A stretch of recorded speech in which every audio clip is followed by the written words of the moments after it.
நாங்கள் வளமையாக கதைக்கிறது தான் ஒரு 5-10 நிமிஷம் ஆலோசனை கேட்போம். நம்ம மருந்து குடிக்கிறது மட்டும் இல்லை நம்மளோட வேலை. என்ன நாம கட்டுப்பாடு அறிக்கிறது முக்கியம். அந்த வகையில் இன்றைக்கு நாங்கள் அந்த உப்பை பற்றி கதைப்போம். ஏன்னா நம்ம இந்த ப்ரெஷர் கிளினிக் தானே வந்திருக்கோம், அப்படித்தானே? ப்ரெஷர் நம்மளுக்கு கூட்டத்தில் உப்பு ஒரு பிரதான பங்கு வகிக்கும். அந்த உப்பை பற்றி நாங்கள் பார்ப்போம். உப்பை பற்றி 2 ஹதீஸ் இருக்கு. நபிகள் நாயகம் ஸல்லல்லாஹு அலைஹி வஸல்லம் அவர்கள் 2 விஷயம் சொல்லியிருக்காங்க உப்பு பற்றி. ஒன்று உப்பு கட்டாயம் சொல்லிக்காங்க, உப்பு கட்டாயமாக சாப்பிடணும். அதாவது ஒவ்வொரு உணவிலையும் உப்புங்கிற ஒரு மாஸ்டரா, சரியானே சார், மாஸ்டர் அவர். இந்த உப்புங்கிற கட்டாயமான சாமான்னு சொல்லிக்காங்க உண்டு. மற்ற சொல்லிக்காங்க எப்படி உப்பை சாப்பிட்டுக்காங்கன்னு சொல்லிச்சேன்னா, சாப்பிட்றதுக்கு முதல்ல உப்பை தொட்டு நாக்கில் படுத்திட்டு சாப்பிட்டுக்காங்க. சாப்பிட்டு முடிஞ்சது போல கொஞ்சம் உப்பை தொட்டு நாக்கில் வச்சுக்காங்க. இந்த 2ம் ஹதீஸ், சரியானே? அப்ப நபிகள் நாயகம் ஸல்லல்லாஹு அலைஹி வஸல்லம் அவர்கள் செய்தன்னு சொல்லிச்சேன்னா அது கட்டாயம் அதுல ஏதோ ஒரு மகத்துவம் இருக்கும். என்ன அதை இப்ப விஞ்ஞானம் ஆய்வு செஞ்சு இப்ப விஞ்ஞானம் செல்லுது என்னன்னு சொல்லிச்சேன்னா, உணவு சமிபாடு அடைகிறதுக்கு நம்ம சாப்பிட்ற சாப்பாடு நல்லா ஜீரணிக்கணும்னு சொல்லிச்சேன்னா என்ன செய்யணுமாம்? உப்பு கட்டாயமா. அது விஞ்ஞானம் இப்ப கண்டுபிடிச்சிருக்கு. அப்ப இது 1400 வருஷத்துக்கு முதல்ல நபிகள் நாயகம் ஸல்லல்லாஹு அலைஹி வஸல்லம் செஞ்ச விஷயம் தானே. சாப்பிட தொடங்குறதுக்கு முதல்ல உப்பு எடுத்து நாக்கில் படுத்திட்டு சாப்பிட்டுக்காங்க. அதுக்கு பிறகு சாப்பிட்டு முடிஞ்சது பிறகு தொட்டு வச்சிருக்காங்க. இப்ப இதை விஞ்ஞானிகள் ஆய்வு செஞ்சு சொல்லி பார்த்த டைம்ல தான் அவங்க கண்டுபிடிச்சிருக்காங்க உணவு சமிபாட்டுக்கு அந்த உப்பு அவசியம், சரியானே? மற்ற விஷயம் உப்ப அந்த கொஞ்சம் தான் படுத்திருக்காங்க, என்ன அது முக்கியம். அடுத்தது இப்ப விஞ்ஞானம் செல்லுது, ஒரு ஆள் ஒரு நாளைக்கு ஆக கூடினது 1 தேக்கரண்டி உப்புக்கு மேல சாப்பிடப்படா. 5 கிராம், அதாவது மிகவும் குறைந்த உப்பு தான் நம்ம பாவிக்கணும். அதுக்கு எடுத்துக்காட்டு தான் தொட்டு வச்சது. இப்ப நாம எப்படி உப்பை சாப்பிட்றோம்? தொட்டா வைக்கும் உப்பு கல்ல சமையலுக்குள்ள அப்படியே போடுறோம். என்ன உப்பை ஊத்துறோம் அப்படியே ஃபுல்லா. உப்பு நம்ம 1 கிலோ பேக்கெட் வாங்கினா எவ்வளவு நாளையில விட்ட முடியுதுன்னு பாருங்க. நம்ம எப்படி உப்பை பாவிக்கும்? உப்பு பாவனை கடும் கூட. இப்ப பழைய காலத்தோட ஒப்பிடுங்க. நாங்க சின்ன வயசுல, நாங்க சின்ன பிள்ளையில உப்பு வாங்க போற டைம்ல எல்லாம் இந்த கிலோ வாங்குறோம்ல உப்பு சுருள்ல ஒரு 100 கிராம் பேப்பர்ல சுருள் சுத்தி வச்சிருப்பாங்க தானே. அப்ப இந்த சுருள்ல 100 கிராம் தான் பெருசா வாங்குறேன். என்ன பெருசா போடுறலையே. அது உப்பு சின்ன உப்பு சுக்கிரியான்னு சின்ன போத்தல் ஒன்றுல என்ன வீட்டுல மேசையில உப்பு கொஞ்சம் வச்சிருப்பாங்க. ஒரு கொஞ்சம் கல்லை போட்டு கரைச்சி வைக்கிற. அது அடிக்கடி கரைக்கிறது இல்லை, ஒவ்வொரு நாள் கரைக்கிறது இல்லை. கரைச்சி வச்சா கொஞ்சம் நாளைக்கு இருக்கும் அந்த உப்பு. அப்ப உப்பு பாவனை மிச்சம் குறைய. நாம அந்த காலத்துல உப்பு பாவனை கடும் குறைய அப்படிதான் பாவிச்சிருக்கோம். இப்ப 1 கிலோ பேக்கெட் வாங்கினா எப்படியும் 15 நாளைக்குள்ள 20 நாளைக்குள்ள ஒரு பேக்கெட் முடியுது. இப்ப சாதாரணமா இப்ப விஞ்ஞானம் செல்றபடி பார்த்தா, இப்ப நபிகள் நாயகத்துல வாழ்க்கை முறைப்படி பார்த்தா உப்பை தொட்டு நாக்கில் வச்சு சாப்பிட்டுட்டு உப்பு சாப்பிட முடிய தொட்டு வைக்கிறேன்டா நம்ம கிலோ பேக்கெட் தேவையா? தேவைப்படாது. ஆகவே இந்த உப்பு பாவனை ஒரு பிரதானமான ஒரு பாதிப்பை ஏற்படுத்துது. அதிக அளவு உப்பு பாவனை பாதிப்பை ஏற்படுத்துது ப்ரெஷர்ல, சரிதானே? இப்ப இந்த உப்புங்கிற சாமான் என்னன்னு சொல்லி நாம பாவிக்கிற உப்புங்கிறது சோடியம் குளோரைட். அதுல இருக்கு சோடியம் குளோரைட் ஒரு உப்பு தான் நம்ம பாவிக்கிறது, சரிதானே? இப்ப அந்த உப்பு இரத்த குழாய்களுக்குள்ள கிட்டத்தட்ட நம்மளோட ரத்தம் ஓடுதானே, 6 லிட்டர் ரத்தம் நம்ம ஓடிக்கொண்டிருக்கு. அந்த ரத்தத்துல பிரதான பங்கு உப்பு தான். சோடியம் தான் பிரதானமான பங்கு வகிக்குது அந்த ரத்தத்துல, சரிதானே? அப்ப அந்த சோடியம் குளோரைட் அளவு கூட கூட பிரஷர் என்ன செய்யும்? நமக்கு கூடும். நாம அதிக அளவு பாருங்க, இப்ப வீட்டுகள்ல உப்பு தூளை போட்டு சம்பல் அதுகளுக்கெல்லாம் உப்பு தூள் போடுறோம், சரியா? அது நொறுக்கு தீனுகள் பின்னரங்கள்ல நம்ம சாப்பிட்றதுக்கு அல்லது இரவையில நித்திர முடிச்சிட்டு டிவி பார்க்க போல பக்கத்துல நொறுக்கு தீன் ஒன்று இருக்கும். என்ன வடப்பருப்பு இல்லாட்டி சீவல் என்ன இந்த சாமான்ல என்ன போட்டிருக்கி? உப்பு தூளை கொட்டிருக்கி. வடையை வாங்குறேன், வடைக்கு ஒரு அந்த டேஸ்டான தூள் உண்டு, அதையும் கேட்டுதான் வாங்குறேன். என்ன ஒரு டேஸ்டான சம்பல் ஒன்றிருக்கும், ஒரு தூள் ஒன்றிருக்கும். அந்த தூள் கடும் டேஸ்ட். அந்த தூள் தேடி சில வடை கடைக்கு தேடி போற, என்ன கடைக்கார சைட்ல இந்த கடையில சில டேஸ்டான தூள் இருக்குன்னு சொல்லி அந்த தூளை தொட்டு தான் சாப்பிட்றோம். இதெல்லாமே என்ன தனி உப்பு. என்ன மிக்சர்கள், நூடுல்ஸ் பேக்கெட், சுப் கட்டி, நம்ம இந்த டேஸ்டுக்கு சேர்க்கிற சாமான் எல்லாத்தையும் பாருங்க, அதுல இருக்கிறதெல்லாம் மிகையான உப்பு. இப்ப இந்த உப்பு பாவனை தான் பிரஷர் கூடிக்கொண்டே போகுது. இலங்கையில 3ல் ஒருத்தருக்கு பிரஷர் இருக்கான். இலங்கையில ஆய்வு ரோட்டால போற நாம 3 பேரை பிடிச்சோம்டா ஒரு ஆளுக்கு பிரஷர் இருக்கு. நாம நம்ம ரோடு எடுப்போமே, நம்ம வீட்டு இந்த ரோட்ல எடுத்தோம் சொன்னா அல்ல நம்ம குடும்பத்துக்குள்ள பாருங்களேன். உங்களோட குடும்பத்துல 25-30 பேர் சாட்சி பெரிய மாட பிள்ளைகள் எடுத்தீங்கன்னா, அப்படி எடுத்தீங்கன்னா பாருங்க, சும்மா ஒரு ஆய்வு செஞ்சு பாருங்க. ப்ரெஷர் எத்தனை பேர் இருக்கு, சீனி எத்தனை பேருக்கு கேட்டு பாருங்க, ஏதாவது ஒன்று இருக்கு. அப்ப இது மிச்சம் அபாயம், இப்படிலாம் அன்னரத்தில் இருக்கலையே என்ன. அப்ப அதனால உப்பு பாவனை நாங்க நல்லா குறைக்கணும். உப்பு பொல்லாத சாமான் சரிதானே. அதிகரிக்கும் போது மிகையாக எடுக்கும் போது நீங்கள் நடக்குதுன்னா ப்ரெஷரை கூட்டுது. இப்ப ப்ரெஷரால வர பாதிப்பு எல்லாம் உங்களுக்கு தெரியும். ப்ரெஷர் கூடினா கிட்னி பழுதாகுது என்ன. ப்ரெஷர் போய் ஹை ப்ரெஷர்ல கிட்னிக்கு ரத்தம் அடிக்க என்ன செய்யும், டேமேஜ் ஆகும் என்ன. சுனாமி ஒன்று வந்தா பக்கத்துல இருக்கிற கட்டடம் பில்டிங் எல்லாத்தையும் உடைச்சிட்டு போகுது என்ன. வேகமான நீரோட்டம், அது மாதிரி நம்ம ரத்த குழாய்க்குள்ள வேகமா ரத்தம் ஓடினா, ஸ்பீடா ஓடினா என்ன, ப்ரெஷரா ஓடினா என்ன செய்யும், டேமேஜ் ஆகும். பைப் தானே, உள்ளுக்குள்ளிக்கிற எல்லாம் பைப். ஹார்ட்ல இருதயத்துல இருந்து பைப்பாலாம் எல்லா ரத்தமும் வருது, காலுக்கு போகுது, கண்ணுக்கு போகுது, கிட்னிக்கு போகுது, எல்லா இடத்துக்கும் போகுது. அதுல கொஞ்சம் கனமான ரத்த குழாய் நின்று பிடிக்கும், மெல்லிசைது படிச்சிடும். படிச்சா பாரிசவாதம் என்ன. தலைக்கு போற ரத்த குழாய் படிச்சா என்ன நடக்குது, நம்மளுக்கு பாரிசவாதம் வருது. வந்ததுக்கு பிறகு எவ்வளவு கஷ்டம் யோசிங்க. நோயாளிக்கு மட்டும் கஷ்டம் இல்ல, அந்த குடும்பமே முடிஞ்சு என்ன. மகண்ட வாழ்க்கை முடிஞ்சிடும், மகள வாழ்க்கை முடிஞ்சு. ஏன் பாத்ரூம் கொண்டு போகணும், வாஷ் பண்ணணும், கொண்டு வரணும், சாப்பாடு தீர்த்தணும். அப்ப அவங்க நிம்மதியா வாழலாமா, இல்ல. அப்ப நம்ம பிள்ளைகள் நிம்மதியா வாழணும்னு நினைச்சாச்சு நாம என்ன செய்யணும், ஆரோக்கியம் அளிக்கணும் என்ன. நாம பிள்ளைகளுக்கு எல்லா சொத்து கல்யாணம் முடிச்சு கொடுத்து சொத்து சேர்த்து எல்லாம் செய்து கொடுத்து போட்டு நாம ஒரு நிரந்தர நோயாளியான யோசிங்க பாப்போம். அந்த பிள்ளைகள் நிம்மதியா வாழையலா. தாயை பார்க்கணும், தந்தையை பார்க்கணும் என்ன. அவங்க கல்யாணம் முடிச்சு பிள்ளை ஊட்டிருக்கும், ஆனா அதுக்குள்ள ஓடிடணும், அம்மாவை பார்க்கணும், ஹாஸ்பிட்டல் கொண்டு வரணும், கிளினிக் கூட்டி போகணும். ஆகவே நாங்க இந்த ப்ரெஷரை கட்டுப்படுத்துறது கடும் முக்கியம். சரி, பாரிசவாதம் பாற மாதிரி இருதயம் வீங்கும். ப்ரெஷருக்கு உதைக்க உதைக்க உதைக்க இருதய தசை இழுபட்டு ஹார்ட் பெருக்குற, அது சொல்றது கார்டியோ மெகாலின்னு சொல்ற. ஹார்ட் பெருக்குற, ஹார்ட் வீங்கிச்சுண்டா உங்களோட சுவாசிக்கிறதுக்கு இடம் காணா. நடுவுல இருதயம் இருக்கு, ரெண்டு பக்கம் சுவாச பயிருக்கு. இப்ப ஹார்ட் பெருக்க பெருக்க ப்ரெஷருக்கு வீங்க வீங்க இருதயம் நாளடைவில் இருதயம் பெருத்த இருதயமா மாறும். மாறினா சுவாசத்துக்கு ஏலா. அப்ப சொல்லுவாங்க, நடந்த இழக்கிது சார், பாத்ரூம் போய் வந்தா மூச்சு தட்டுது, மல்லாக்க படுக்கையில மூச்சு தட்டுது, என்ன சுவாசத்துக்கு இடம் காணாது. அப்ப இது என்னத்தால் நடக்குது, ஹார்ட் அந்த ப்ரெஷரை கண்ட்ரோல் பண்ணாதால ஏற்படுது. வேற காரணங்களால ஏற்படும். ஹார்ட் அட்டாக் வந்ததுக்கு பிறகும் இருதய தசைகள் நலிவடைஞ்சு அதுவும் வீங்குற, ஆனா ப்ரெஷராலையும் வீங்கும். ஆகவே நாங்க ப்ரெஷரை கட்டுப்படுத்தணும், கடும் முக்கியம். அதே மாதிரிதான் சொன்ன மாதிரி கிட்னில போய், கிட்னிங்கிற என்ன சாமான் நம்மட முழு ரத்தத்தையும் வடிகட்டுது. ஒரு மணித்தியாலத்துக்கு கிட்டத்தட்ட நம்ம உடம்புல இருக்கிற அவ்வளவு ரத்தமும் படிக்கப்படுது. ஒரு நிமிஷத்துக்கு 80-120 மில்லி ரத்தம் படிக்கப்படுது ஒரு நிமிஷத்துக்கு. அப்ப 60 நிமிஷத்துக்கு பார்த்தா கிட்டத்தட்ட 6 லிட்டர் நம்மட முழு ரத்தமும் ஒரு மணித்தியாலத்துக்கு ஒருக்கா கிட்னிக்கு போய் ஃபுல்லா வடிகட்டப்பட்டு தேவைக்கு இல்லாத எல்லாம் அகற்றப்பட்டு தேவையானதை உடம்பு எடுக்குது. அப்ப ப்ரெஷரா போனா என்ன செய்யும், கிட்னி வடியில வடி பிஞ்சு போகும் என்ன. நல்ல ப்ரெஷர்ல தண்ணி அடிச்சா வலையெல்லாம் பிச்சுட்டு போகும். அது மாதிரி எங்கட கிட்னிங்கிற வடி, அந்த வடியில டேமேஜ் வந்தா மர கிட்னி பழுதா போய்த்தும்பாங்க. என்னையாம், சலத்துல அல்புமின் போகுதாம், சலத்துல புரோட்டீன் போகுதாம் சொல்லுவாங்க. புரோட்டீன் போகுதுன்னா வலையில ஓட்ட விழுந்து, அப்ப கிட்னியால எல்லாம் வெளியே போகுது. அப்ப புரோட்டீன் போகப்போ ஆக்கள உடம்பு ஊதும், முகம் வீங்கும், கால் வீங்கும், மர கிட்னி பழுதா போய்த்துன்னு சொல்லுவாங்க. சரி, இப்படி ப்ரெஷரால ஹார்ட் அட்டாக் வருது. இருதயத்தை ப்ரெஷர், ரத்த குழாய்கள்ல ப்ரெஷருக்கு அடிக்க அடிக்க ரத்த குழாயெல்லாம் கரடு முரடாயிரும் என்ன. இப்ப நம்ம கடல் ஓரத்திரிய பில்டிங்கிற ஓரத்தை பாருங்க, தண்ணி அடிக்க அடிக்க என்ன செய்யுது, உடைஞ்சு உடைஞ்சு பேந்து அந்த அழகா பூசினது ஸ்மூத்தா இருந்ததெல்லாம் கரடு முரடாகும். இப்ப கரடு முரடான பரப்புல பாசி பிடிக்கிற விதம் கூட, கரடு முரடான பரப்புல பாசி பிடிக்கிற விதம் கூட. அப்ப என்ன நடக்குதுன்னு சொல்லிச்சேன்னா, ப்ரெஷருக்கு ரத்த குழாய்கள்ல டேமேஜ் வந்தா அதுல கொலஸ்ட்ரால் போய் கெரிய ஒட்டினா அடைக்கும். அப்ப என்ன சொல்லுவாங்க, அவருக்கு 50% பிளாக்கா, 70% பிளாக்கா. என்னது, கொழுப்பு அடைச்சு கொலஸ்ட்ரால் படிஞ்சிட்டு. ஆகவே எல்லாத்துக்கும் அடிப்படையா அந்த ப்ரெஷர் ஒரு காரணியா இருக்குது. ப்ரெஷர் கட்டுப்பாடுல வச்சோம்டா அந்த உரிய அளவுக்கு, இப்ப உங்களுக்கு தெரியும் 120 80 என்ன, 125 80 85 அப்படி அந்த 90க்கு குறையறிக்கணும், கீழுக்கு மேலுக்கு 140 குறையறிக்கணும்.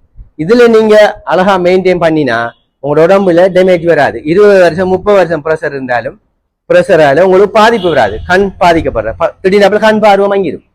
ப்ரெஷருக்கு ரத்த குழாய் படிச்சுட்டு உள்ளுக்கு கண் மங்களாயிட்டு திடீர்னு ஒரு சைட் கண் தெரியுது இல்லை. அப்படி பாதிப்புகள் இருக்கு. சில விஷயங்கள் உங்களுக்கு உடம்புக்குள்ள நடந்துட்டு இருக்கு, உங்களுக்கு விளங்காது என்ன, உள்ளுக்கு மாற்றம் நடந்துருக்கு விளங்காது, டேமேஜ் ஆகிறது விளங்காது. ஃபுல்லா பழுதானதான் நம்மளுக்கு காட்டும். இப்ப பாரிசவாதம் பெரும் வரையில உங்களுக்கு ப்ரெஷர் கூடனே தெரியாது.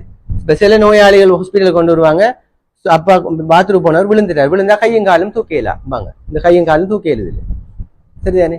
இப்போ பெண்ணா கலைஞ்சி அடுத்தாண்டு காலையில நாங்க ஒரு பேஷண்ட் வந்து அனுப்பினேன். அவரை வீட்டு அனுப்பிட்டாங்க, மூக்கெல்லாம் வயர் போட்டு அனுப்பிட்டாங்க. இன்னும் ஒன்றும் செய்யல.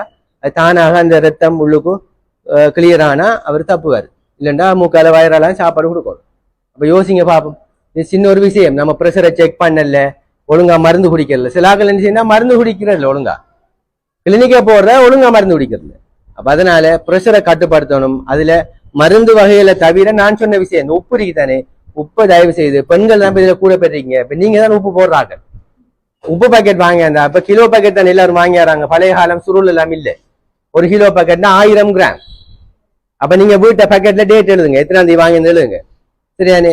வீட்டுல 4 பேர் இருந்தா, சரியா, 4 பேர் இருந்தா 4 கரண்டி உப்பை இந்த காலத்துல போத்தல கரைங்க. 4 கரண்டி, 4 தேக்கரண்டி, 20 கிராம் வரும். சரியானே? அப்ப 50 நாளைக்கு பாவிக்கலாம். 50 நாள்னா ஒரு மாசமும் அங்கால இன்னொரு 20 நாள். அப்ப நீங்க அறியணும், இத்தனாம் தேதி வாங்கியிருக்கோம், நாம 4 பேர் தான் வீட்டு இருக்கோம். 4 பேருக்கு ஒரு நாளைக்கு 20 கிராம் சொன்னா 50 நாளையில 1000 கிராம், ஒரு கிலோ முடியும். எத்தனாம் தேதி வரைக்கும் நாம அந்த உப்பை பாவிக்கணும்னு நினைச்சு அந்த 4 கரண்டியை கரைச்சி வைங்க. அந்த 4 கரண்டியை தான் நாம அன்றைக்கு சாப்பிட்றதுக்கு பாவிக்கணும். சரியானே? அதை ஊத்துடுங்க, அண்டையோட முடிஞ்சு. நாளை காலத்துல ஒரு அளவு சரியாதே, நாளை காலத்திலையும் 4 கரண்டி தான். 3 பேர் இருந்தா 3 கரண்டி, வீட்டுல 2 பேர் வரீங்கன்னா 2 தேக்கரண்டி. இப்படி கரைச்சி வீட்டுல அந்த உப்பை பழைய காலம் மாதிரி கரைச்சி வச்சுட்டு அதைத்தான் நீங்க தொளிச்சு அல்லது தொட்டு விட்டு நாம் நபீல் நாய் சாப்பிட்ற மாதிரி சாப்பிட்றதுக்கு முதல்ல கொஞ்சம் படுத்திட்டு சாப்பிட்றது, சாப்பிட்றதுக்கு பிறகு நாக்குல படுத்துறது. இந்த வேலையில செஞ்சீங்கன்னா உப்பு பாவனை எல்லாம் குறையும். சரிதானே? மற்றது சமீபாட்டுக்கு நான் சொன்னேன், உப்பு நாக்குல தொட்டு வச்சா நம்முடைய இறைப்பையில இருக்கிற அமிலம் எல்லாம் சுரக்க தொடங்குமா, அது தூண்டப்படுது. இப்ப நாம அந்த உப்பு நாக்கு ஒரு புளிய கண்டா வாய் உருவுதுல, எச்சில் உருவுதுல, மாங்காய் கண்டா அந்த ருசிய அந்த கண்டா நம்மளுக்கு நாவுல எச்சில் உருவுதால், அது மாதிரி உப்பை தொட்டு நாக்குல வச்சிங்கன்னா நம்ம உணவு சமிபாட்டுக்கு தேவையான சுரப்புகள் எல்லாம், நம்ம உணவு சமிபாட்டுக்கு தேவையான சுரப்புகள் எல்லாம் வந்து உண்டாகும். சரிதானே? அப்ப உணவு சமிபாட்டுக்கு தேவையான சுரப்புகள் வந்து உருவாயிச்சுன்னு சொல்லிச்சேன்னா நீங்க சாப்பிட்டீங்கன்னா உங்களோட உணவு என்ன செமியும், உங்களோட உணவு சமிபாடு அடையும். அப்ப லேசா செமிக்கும். நீங்க சோறு சாப்பிட்டீங்கன்னா இலகுவாக உங்களோட சாப்பாடு செமிக்கும். அப்ப சமிபாட்டை தூண்டுறதுக்காக வேண்டி நாங்க என்ன செய்யறோம், உப்பை தொட்டு வைக்கிறோம். சாப்பிடறதுக்கு போறவங்க தொட்டு வைங்க. நீங்க சிலாக்கள் சொல்றாங்க சாப்பிடுறது போறோம் ஒரு டம்முன்னு இருக்கி, என்ன சாப்பாடு செமிக்காத மாதிரி ஊதின மாதிரி இருக்கி, மூச்சு தட்டுது சொல்லி நம்ம முதலாவது போல மூச்சு தட்ட சாப்பிடுறது. நான் போன ப்ரோக்ராம்ல சொன்னேன், 3ல் 1 பங்கு தான் இறப்பையில சாப்பிடணும். இறப்பையில 3/4 ஒரு பங்கு தான் சோறு தங்கணும், 3/4 ஒரு பங்கு தான் தண்ணி, 1 பங்கு சும்மா இருக்கணும். என்னத்துக்கு? குளுங்க கொலை மேல வராம தொண்டைக்குள்ள, என்ன போத்தல் நிறைய தண்ணி ஊத்துல என்ன செய்யும், குளுங்க கொலை மேலால வந்துடும். அதான் நெஞ்சுக்குள்ள எரியுது, தொண்டையால வாய்க்குள்ள புளிக்குதுன்னு சொல்றாரு. என்ன மூச்சு ஃபுல்லா சாப்பிடுறது, தொண்டை குழி வரையும் சாப்பிடுறது. அப்படி இல்லை, 3ல் 1 பங்கு சாப்பாடு, 3ல் 1 பங்கு தண்ணி, 3ல் 1 பங்கு இடவழி, அசைய கொலை கெளிய கொலை தொண்டைக்குள்ள வராம இருக்கிறது. சரியானே? ஆகவே நாங்க இந்த சமிபாட்டை தூண்டுறதுக்காக வேண்டி இந்த பழக்கத்தை நாம செய்து பாருங்க. சமிபாடு இலகுவாமையும் இதெல்லாம் காட்டி தந்த வழிமுறைகள். சரியானே? ஆகவே இந்த உப்பு வந்து உணவு சமிபாட்டுக்கு கட்டாயம் தேவை. அதனால நாங்க உப்பை பாவிக்கையும் வேணும். ஆனா கூடினா இவ்வளவு நான் ஆரம்பத்துல சொன்ன இவ்வளவு பிரச்சனையும் வரும். ஆகவே நாங்க இத கட்டுப்பாட்டுல வச்சுக்கொள்ளணும். மற்றொரு முக்கியமான விஷயத்தை சொல்றேன், உங்களோட பிரஷர் காராக தான் நீங்க இப்ப எல்லாரும் வந்தீங்கிறார்கள். பிரஷர் காராக பிரஷர் குறைக்கிறதுக்கு அவசியமான ஒரு உணவையும் சொல்றேன். சில உணவுகள் இருக்கு அது பிரஷரை குறைக்கும். அதாவது பழங்கள். சரி, பழங்கள்ல பொட்டாசியம் கூட இருக்கு, உப்புல சோடியம் இருக்கு.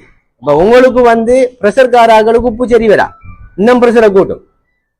அப்ப பொட்டாசியம் உள்ள உணவுகளை நீங்க அதிகமா எடுத்தீங்கன்னா அது என்ன செய்யும் சொல்லிச்சா உங்களோட பிரஷரை குறைக்கும், சோடியத்தை வெளியாக்கும்.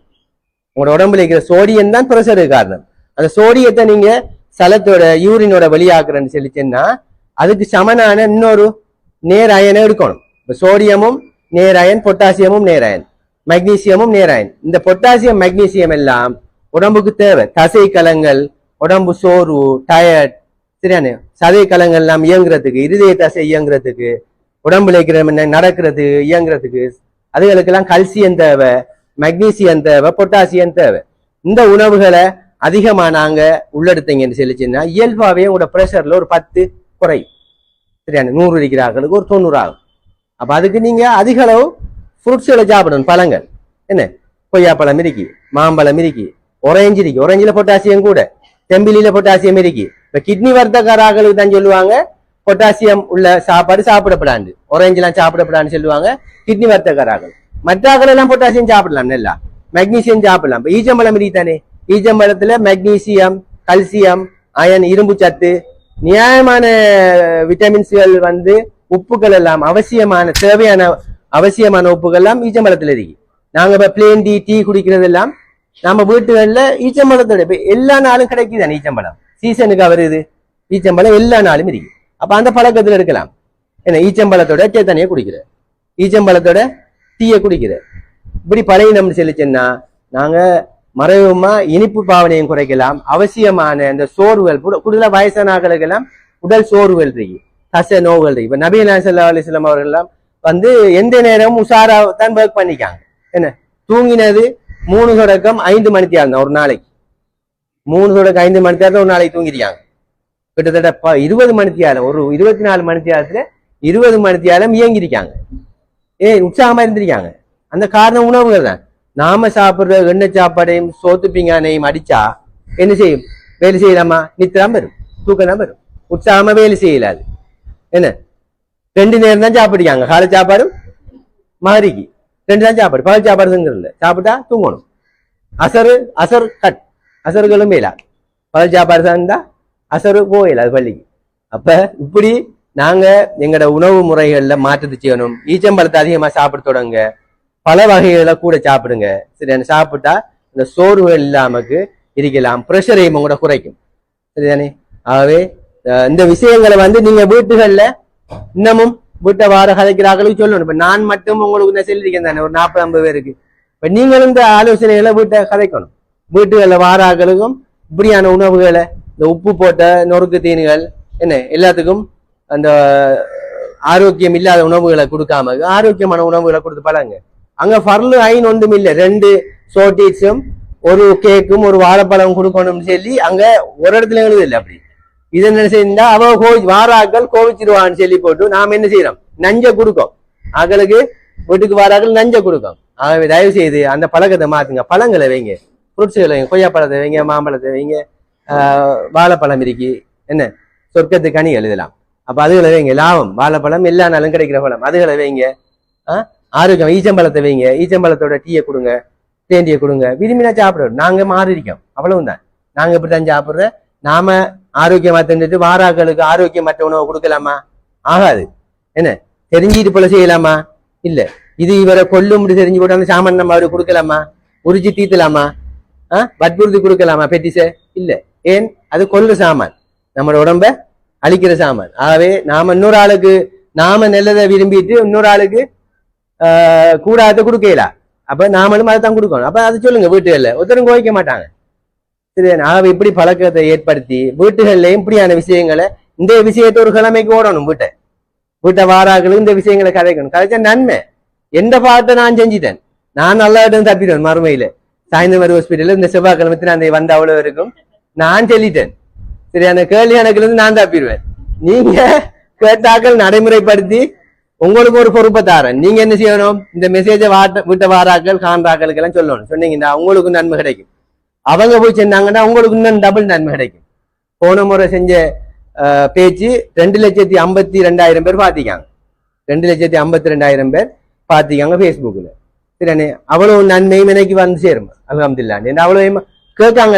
அதுல ஒரு ஆள் 2 பேர் அதை செவி மடுத்து அது மாதிரி வாழ பழகுவாங்க.